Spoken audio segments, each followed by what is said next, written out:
এখন আমি আনারসের একটি জুস করে দেখাচ্ছি। আনারস অত্যন্ত ইম্পর্টেন্ট একটি খাবার, অত্যন্ত মিনারেল সমৃদ্ধ। মনে রাখতে হবে যে এই যে আনারসের চোখগুলো আছে, এই চোখগুলো অত্যন্ত কড়া একটা বিষয়। এটা যদি আপনাদের মুখে লাগে তাহলে জিহ্বা ছুলে যেতে পারে, আর যার কারণে এটা আমাদের অত্যন্ত সূক্ষ্মভাবে তুলে নিতে হবে।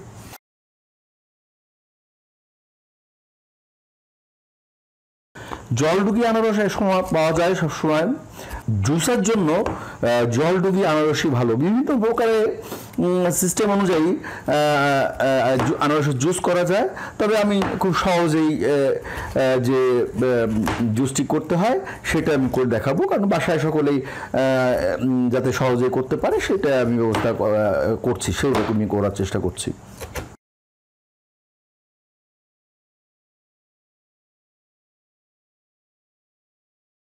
চোখগুলো তাকিয়ে আছে কিভাবে দেখেন। এগুলো খাওয়ার উপযুক্ত করে করতে হলে আমাদেরকে অনেকটাই ফেলে দিতে হবে। এখন দেখেন প্রিয় দর্শক, এর ভিতরের এই অংশটা কিন্তু শক্ত, এটাকে আমাদের রাখলে চলবে না, এটাকে আমরা ফেলে দিতে চাচ্ছি। এটা সবাই ফেলে দেয়, তবে আমরা ফেলে দেওয়ার সিস্টেম একটু অন্যরকম। তো আপনারা দেখেন প্রত্যেকটার আছে, আমি ফেলে দিচ্ছি। একটা সিরিজ আমি কেটে রেখেছি, সেখান থেকে আমি এভাবে দিয়ে দেখেন দর্শক, এটা অত্যন্ত শক্ত। এটা কাটলে দেখা যায় কি শক্ত, কাটা যায় না, এটা দেখা যাচ্ছে খুবই শক্ত। এটা আমরা ফেলে দিচ্ছি। দ্বিতীয়টারও ওইভাবে করতে হবে।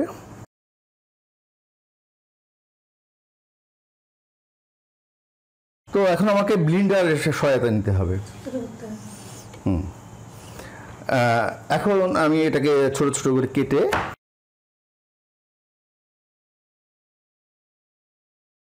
দেখতে কিন্তু খুব সুন্দর হয়েছে। প্রিয় দর্শক দেখেন, আনারসের স্লাইসটা এগুলো অত্যন্ত সুন্দর হয়েছে।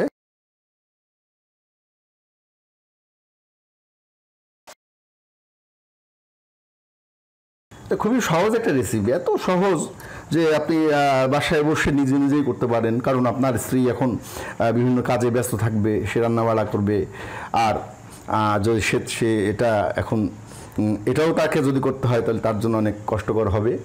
তো এভাবে আপনারা দেখতে পাচ্ছেন যে আমরা একটু মরিচের জন্য মরিচের ব্যবস্থা করেছি। স্বাদ মতো মরিচ দিতে পারেন, আমরা একটু মরিচ দিলাম, একটা মরিচের 3 ভাগের 1 ভাগ মরিচ আমি দিয়ে দিলাম। আপনি যদি মনে করেন যে অর্ধেকটাও দিতে পারেন তাও দিতে। আমাদেরকে এখন দিতে হবে 1 কাপ পরিমাণ ঠান্ডা পানি। আগে আমি ফ্রিজে রেখেছিলাম, ঠান্ডা পানিটা আমি দিয়ে দিচ্ছি। দেখেন, এখন এই মিশ্রণের মধ্যে চিনি দেবো 2 টেবিল চামচ পরিমাণ। যারা সুগার আছে, যারা ডায়াবেটিক পেশেন্ট, তাদের জন্য চিনিটা খুবই কষ্টকর হবে, তাদের না দেওয়াটাই ভালো হবে, এই জন্য না দেওয়া ভালো। আর এটা এই বিট লবণ, আপনারা দেখতে পাচ্ছেন বিট লবণ, এই বিট লবণ দিতে হবে ½ চা চামচ। আমরা দেখতে পাচ্ছেন যে দিয়ে দিলাম, লক করে দিলাম। 30 সেকেন্ডের মতো আমি এটা ব্লেন্ড করব।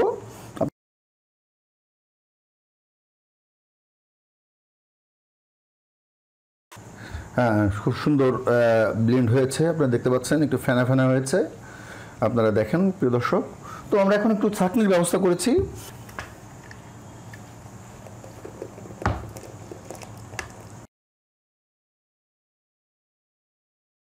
সিম্পল ছেলেরা করতে পারে, বাসার ঘরের ছেলেরা করতে পারে, মহিলাদের প্রেশার না দিয়েও নিজেরাও তৈরি করে এটা খেতে পারে।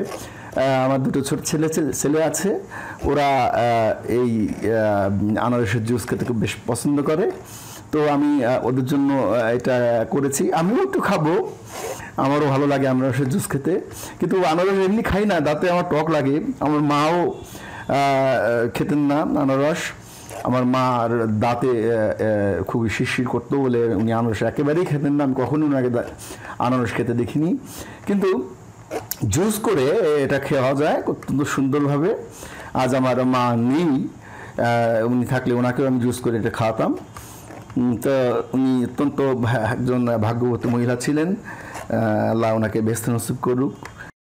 এখন গ্লাসে ঢালার পালা।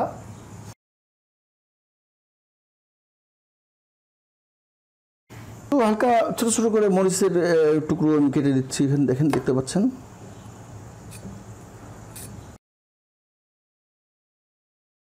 আর বেশি দেওয়ার দরকার নেই, কারণ বাচ্চারা খাবে। তো তো এই হচ্ছে ফ্রেশ পাইনাপল জুস, আপনারা দেখতে পাচ্ছেন। এটার সঙ্গে কোনো ডেকোরেশনের কোনো প্রয়োজন আমি মনে করিনি, কারণ এটা বাসায় আমরা খাবো। এই উপরে যে ফেনাটা, এই ফেনাটা থাকবে না, ধীরে ধীরে আস্তে আস্তে এটা চলে যাবে। দেখেন নিচে কি সুন্দর লিকুইডটা রয়েছে, খেতে অত্যন্ত সুস্বাদু হবে। ইফতারির সময় এটা খাওয়া যাবে, এবং এটা ফ্রিজে রাখতে হবে। ফ্রিজে না রাখলে এটা একেবারেই নষ্ট হয়ে যাবে। আমি এখন একটি কমলা জুস বানাবো। কমলা অত্যন্ত মানে ভিটামিন এবং মিনারেলযুক্ত খাবার, এটা রিফ্রেশিং একটি ড্রিঙ্ক হবে। এই জুস বানানোর জন্য আমি 3টি কমলা নিয়েছি। আমি আগেই ছুলে রেখেছি একটি কমলা, এটা একটা আধা ছলা কমলা রয়েছে। এই যে যে কোয়াগুলো আছে, এই কোয়াগুলো আমি অত্যন্ত ইয়ের সঙ্গে এই কোয়াগুলো খুলে ফেলবো, এবং এখান থেকে বিচিগুলো বের করে ফেলতে হবে। বিচিগুলো বের করে না ফেললে ব্লেন্ড করার সময় বিচিগুলো ভেঙে যাবে, এবং বিচির যে বাজে যে একটা গন্ধ আছে, সেই গন্ধটা এখানে লেগে যাবে।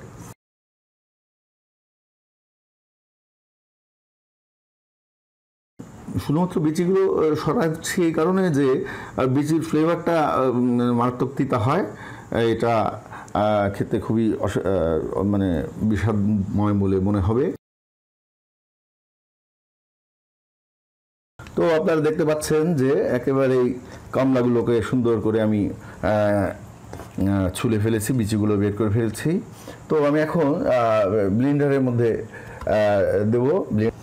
তো আমি কমলাগুলো ভিতরে দিয়ে দিচ্ছি ব্লেন্ডারের ভিতরে, আপনারা দেখতে পাচ্ছেন। 2 টেবিল চামচ চিনি আমি এর মধ্যে দিয়ে দিচ্ছি। হাফ চা চামচ বিট লবণ এর মধ্যে দিচ্ছি, দেখতে পাচ্ছেন বিট লবণ দিয়ে দিলাম। আপনারা ইচ্ছে করলে একটু লবণও দিতে পারেন, আমি সেটা দিচ্ছি না। তো 30 সেকেন্ডের বেশি এটাকে ব্লেন্ড করা যাবে না, কারণ 30 সেকেন্ডের বেশি ব্লেন্ড করলে এটা আপনার তিতা হয়ে যেতে পারে।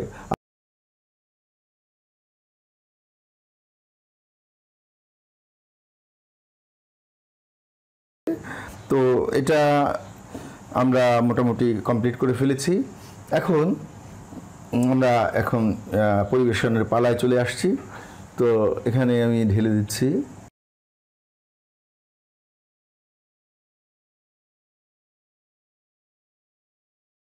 কমলার যে জুসটা হয়েছে তার মধ্যে আমি 2 টুকরো বরফ দিয়ে দিচ্ছি। বরফ দেওয়ার পরে এটা পরিবেশনের যোগ্য হয়েছে। আমি অন্য কোনো ডেকোরেশন করলাম না, এই কারণে যে ফ্রেশ বাসায় ডেকোরেশন এতটা না করলেও চলে। তো আপনারা দেখতে পাচ্ছেন যে এটা সুন্দর কালার এসেছে, একেবারে ফ্রেশ অরেঞ্জ যে জুস।